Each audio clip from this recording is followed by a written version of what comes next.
नमस्ते। आइए सुनते हैं जयशंकर प्रसाद की लिखी प्रसिद्ध कहानी इंद्रजाल। यदि आपने अभी तक मेरे चैनल को सब्सक्राइब नहीं किया है तो कृपया चैनल को सब्सक्राइब करें और नवीनतम कहानियों के लिए घंटी के बटन को दबाएं। गांव के बाहर एक छोटे से बंजर में कंजरों का दल पड़ा था। उस परिवार में टट्टू, भैंस और कुत्तों को मिलाकर 21 प्राणी थे। उसका सरदार मैकू लंबी चौड़ी हड्डियों वाला एक अधेड़ पुरुष था।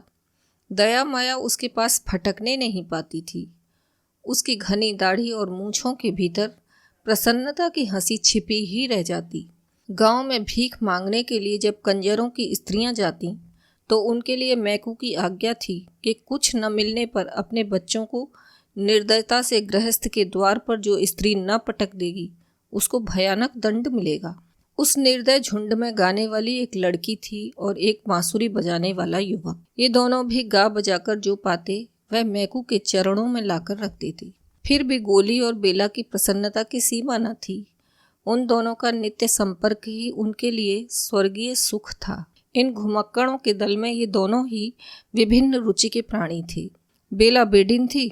माँ के मर जाने पर अपने शराबी और अकर्मण्य पिता के साथ वह कंजरों के हाथ लगी। अपनी माता के गाने बजाने का संस्कार उसकी नस नस में भरा था। वह बचपन से ही अपनी माता का अनुकरण करती हुई अलापती रहती थी। शासन की कठोरता के कारण कंजरों का डाका और लड़कियों को चुराने का व्यापार बंद हो चला था। फिर भी मैकू अवसर से नहीं चूकता। अपने दल की उन्नति में बराबर लगा ही रहता। इस तरह गोली के बाप के मर जाने पर, जो कि एक चतुर नठ था, मैकू ने उसकी खेल की पिटारी के साथ गोली पर भी अधिकार जमाया। गोली महुअर तो बजाता ही था, पर बेला का साथ होने पर उसने बांसुरी बजाने में अभ्यास किया। पहले तो उसकी नट विद्या में बेला भी मनोयोग से लगी, किंतु दोनों को भानुमति वाली पिटारी ढोकर 2-4 पैसे कमाना अच्छा न लगा। दोनों को मालूम हुआ कि दर्शक उस खेल से अधिक उसका गाना पसंद करते हैं। दोनों का झुकाव उसी ओर हुआ। पैसा भी मिलने लगा। इन नवागंतुक बाहरियों की कंजरों के दल में प्रतिष्ठा बढ़ी।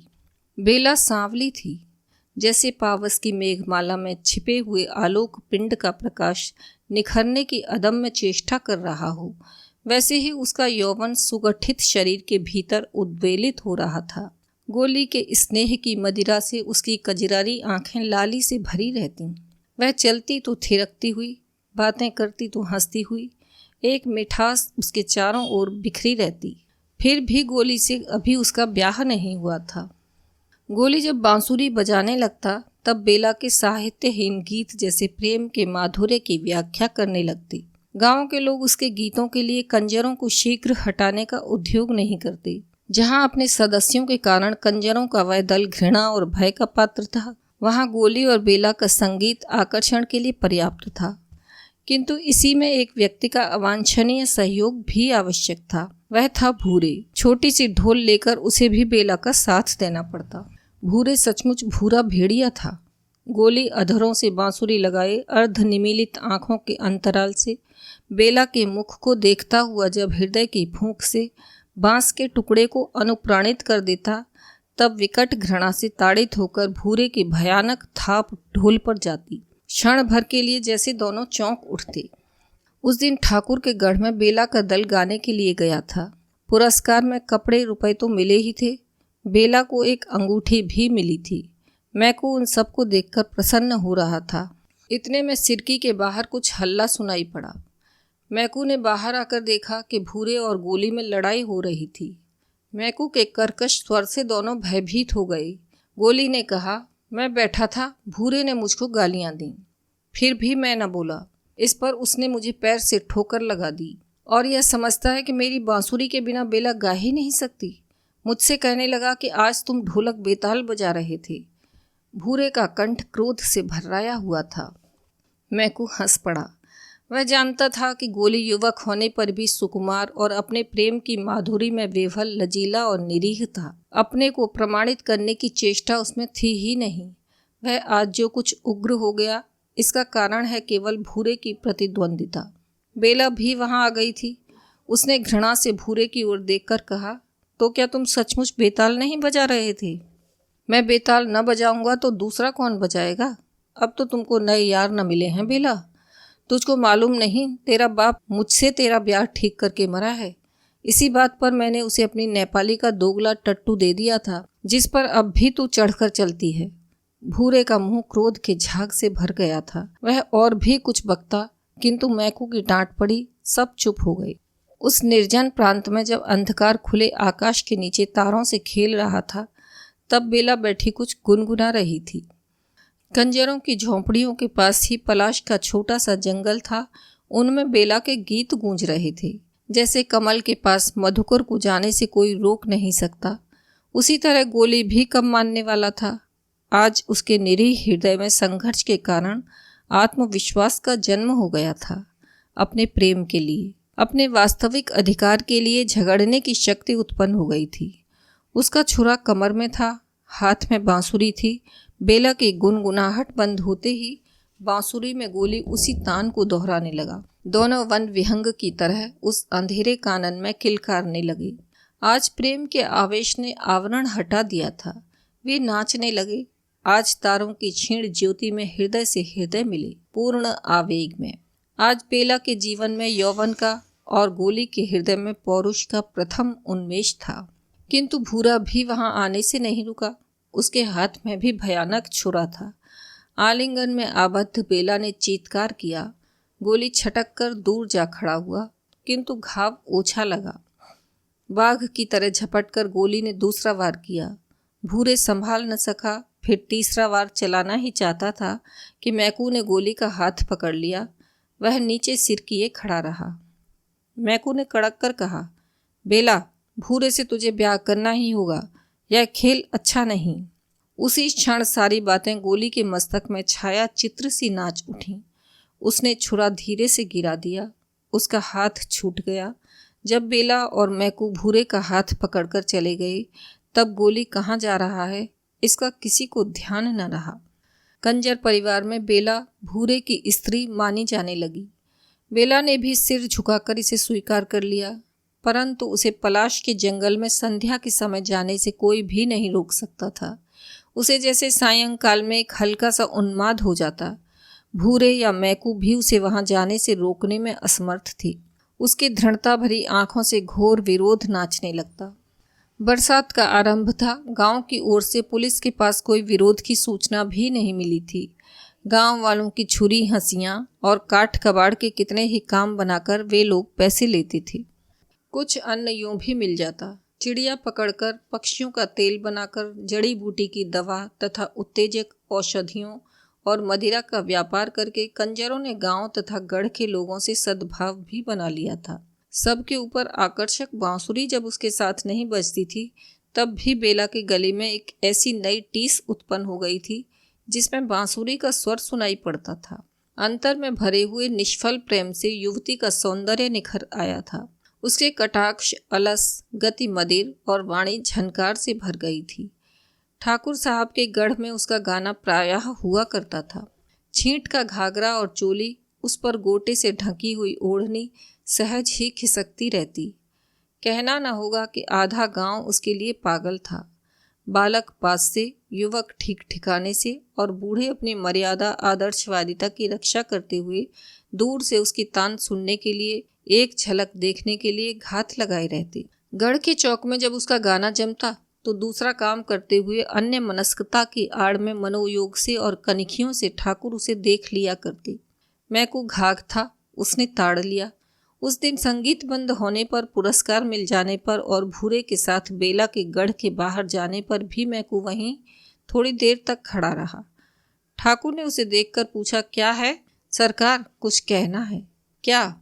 यह छोकरी इस गांव से जाना नहीं चाहती। उधर पुलिस तंग कर रही है। जाना नहीं चाहती? क्यों? वह तो घूम घाम कर गढ़ में आ जाती है, खाने को मिल जाता है।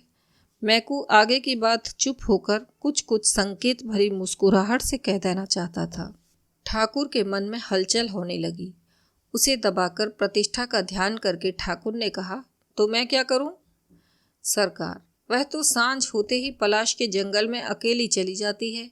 वहीं बैठी हुई बड़ी रात तक गाया करती है। एक दिन सरकार धमका दें तो हम लोग उसे ले देकर आगे कहीं चले जाएं। अच्छा। मैकू जाल फैलाकर चला आया। 1000 की बहुनी की कल्पना करते वह अपनी सिरकी में बैठकर हुक्का गुड़गुड़ाने लगा। बेला के सुंदर अंग की मेघमाला प्रेम राशि की रजत रेखा से उद्भासित हो उठी थी। उसके हृदय में यह विश्वास जम गया था कि भूरे के साथ घर बसाना गोली के प्रेम के साथ विश्वासघात करना है। उसका वास्तविक पति तो गोली ही है। बेला में यह उच्छृंखल भावना विकट तांडव करने लगी। उसके हृदय में वसंत का विकास था, उमंग में मलयानल की गति थी, कंठ में वनस्थली की काकली थी, आंखों में कुसुमोत्सव था और प्रत्येक आंदोलन में परिमल का उद्गार था। उसकी मादकता बरसाती नदी की तरह वेगवती थी।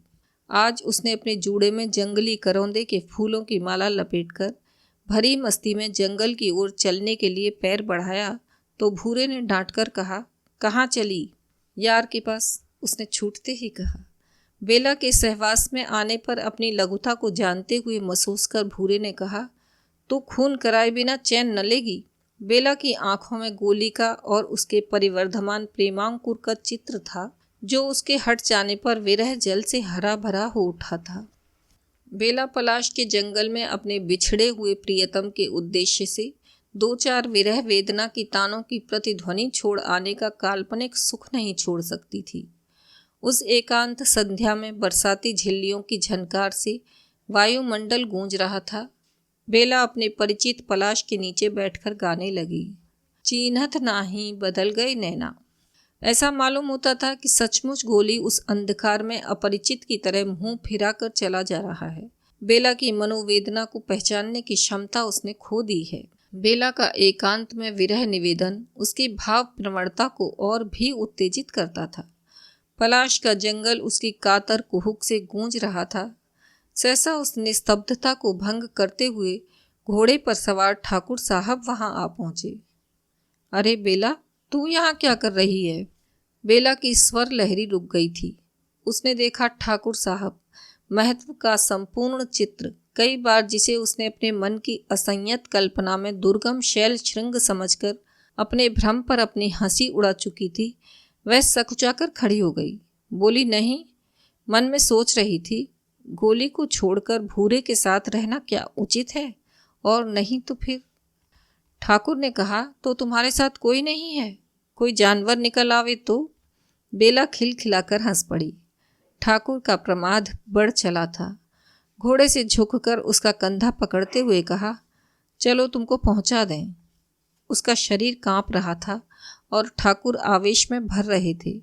उन्होंने कहा, बेला, मेरे यहाँ चलोगी? भूरे मेरा पति है। बेला के इस कथन में भयानक व्यंग था। वह भूरे से छुटकारा पाने के लिए तरस रही थी। उसने धीरे से अपना सिर ठाकुर की जांघ से सटा दिया। एक क्षण के लिए दोनों चुप थे। फिर उसी समय अंधकार में 2 मूर्तियों का प्रादुर्भाव हुआ। कठोर कंठ से भूरे ने पुकारा, बेला। ठाकुर सावधान हो गए थे। उनका हाथ बगल की तलवार की मूठ पर जा पड़ा। भूरे ने कहा, जंगल में किस लिए तू आती थी, यह मुझे आज मालूम हुआ। चल, तेरा खून पिए बिना न छोड़ूंगा। ठाकुर के अपराध का आरंभ तो उनके मन में हो ही चुका था। उन्होंने अपने को छिपाने का प्रयत्न छोड़ दिया। कड़क कर बोले, खून करने के पहले अपनी बात भी सोच लो। तुम मुझ पर संदेह करते हो तो यह तुम्हारा भ्रम है। अब मैं को आगे आया। उसने कहा, सरकार, बेला अब कंजरों के दल में नहीं रह सकेगी। तो तुम क्या कहना चाहते हो? ठाकुर साहब अपने में आ रहे थे, फिर भी घटना चक्र से विवश थे। अब यह आपके पास रह सकती है। भूरे से लेकर हम लोगों के संग नहीं रह सकता। मैं को पूरा खिलाड़ी था। उसके सामने उस अंधकार में रुपए चमक रहे थे। ठाकुर को अपने अहंकार का आश्रय मिला। थोड़ा सा विवेक जो उस अंधकार में झिलमिला रहा था बुझ गया। उन्होंने कहा, तब तुम क्या चाहते हो? 1000। चलो मेरे साथ, कहकर बेला का हाथ पकड़कर ठाकुर ने घोड़े को आगे बढ़ाया। भूरे कुछ भुनभुना रहा था, पर मैकू ने उसे दूसरी ओर भेजकर ठाकुर का संग पकड़ लिया। बेला रिकाब पकड़े चली जा रही थी। दूसरे दिन कंजरों का दल उस गांव से चला गया। इस घटना को कई साल बीत गए। बेला ठाकुर साहब की एकमात्र प्रेमिका समझी जाती है। अब उसकी प्रतिष्ठा अन्य कुलवधुओं की तरह होने लगी है। नए उपकरणों से उसका घर सजाया गया है। उस्तादों से गाना सीखा है। गढ़ के भीतर ही उसकी छोटी सी साफ सुथरी हवेली है। ठाकुर साहब की उमंग की रातें वहीं कटती हैं। फिर भी ठाकुर कभी कभी प्रत्यक्ष देख पाते कि बेला उनकी नहीं है। वह न जाने कैसे एक भ्रम में पड़ गए। बात निभाने की आ पड़ी। एक दिन एक नट आया। उसने अनेक तरह के खेल दिखलाए। उसके साथ उसकी स्त्री थी। वह घूंघट ऊंचा नहीं करती थी। खेल दिखलाकर जब अपनी पिटारी लेकर जाने लगा तो कुछ मनचले लोगों ने पूछा, क्यों जी, तुम्हारी स्त्री कोई खेल नहीं करती क्या? करती तो है सरकार, फिर किसी दिन दिखलाऊंगा, कहकर वह चला गया। किंतु उसकी बांसुरी की धुन बेला के कानों में उन्माद का आह्वान सुना रही थी। पिंजड़े की वन विहंगनी को वसंत की फूली हुई डाली का स्मरण हो आया था। दूसरे दिन गढ़ में भारी जमघट लगा। गोली का खेल जम रहा था। सब लोग उसके हस्त कौशल में मुग्ध थे। सहसा उसने कहा, सरकार, एक बड़ा भारी दैत्य आकाश में आ गया है। मैं उससे लड़ने जाता हूँ। मेरी स्त्री की रक्षा आप लोग कीजिएगा। गोली ने एक डोरी निकालकर उसको ऊपर आकाश की ओर फेंका। वह सीधी तन गई। सबके देखते देखते गोली उसी के सहारे आकाश में चढ़कर अदृश्य हो गया। सब लोग मुग्ध होकर भविष्य की प्रतीक्षा कर रहे थे। किसी को यह ध्यान नहीं रहा कि स्त्री अब कहाँ है। गढ़ के फाटक की ओर सबकी दृष्टि फिर गई। गोली लहू से रंगा चला आ रहा था। उसने आकर ठाकुर को सलाम किया और कहा, सरकार, मैंने उस दैत्य को हरा दिया। अब मुझे इनाम मिलना चाहिए। सब लोग उस पर प्रसन्न होकर पैसों की रुपयों की बौछार करने लगे। उसने झोली भरकर इधर उधर देखा, फिर कहा, सरकार, मेरी स्त्री भी अब मिलनी चाहिए। मैं भी। किंतु यह क्या, वहाँ तो उसकी स्त्री का पता नहीं। गोली सिर पकड़कर शोक मुद्रा में बैठ गया। जब खोजने पर उसकी स्त्री नहीं मिली तो उसने चिल्लाकर कहा, यह अन्याय इस राज्य में नहीं होना चाहिए।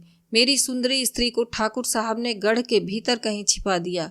मेरी योगिनी कह रही है। सब लोग हंसने लगे। लोगों ने समझा यह कोई दूसरा खेल दिखलाने जा रहा है। ठाकुर ने कहा, तो तू अपनी सुंदर स्त्री मेरे गढ़ में से खोज ला। अंधकार होने लगा था। उसने जैसे घबराकर चारों ओर देखने का अभिनय किया, फिर आंखें मूंद कर सोचने लगा। लोगों ने कहा, खोजता क्यों नहीं? कहाँ है तेरी सुंदर स्त्री? तो जाऊं न सरकार? हाँ हाँ, जाता क्यों नहीं? ठाकुर ने भी हंसकर कहा। गोली नई हवेली की ओर चला। वह निशंक भीतर चला गया। बेला बैठी हुई तन्मय भाव से बाहर की भीड़ झरोके से देख रही थी। जब उसने गोली को समीप आते देखा तो वह कांप उठी। कोई दासी वहां न थी। सब खेल देखने में लगी थी। गोली ने पोटली फेंककर कहा, बेला, जल्द चलो। बेला के हृदय में तीव्र अनुभूति जाग उठी थी। एक क्षण में उस दीन भिखारी की तरह जो एक मुट्ठी भीख के बदले अपना समस्त संचित आशीर्वाद दे देना चाहता है, वह वरदान देने के लिए प्रस्तुत हो गई। मंत्र मुग्ध की तरह बेला ने उस ओढ़नी का घूंघट बनाया। वह धीरे धीरे उसके पीछे भीड़ में आ गई।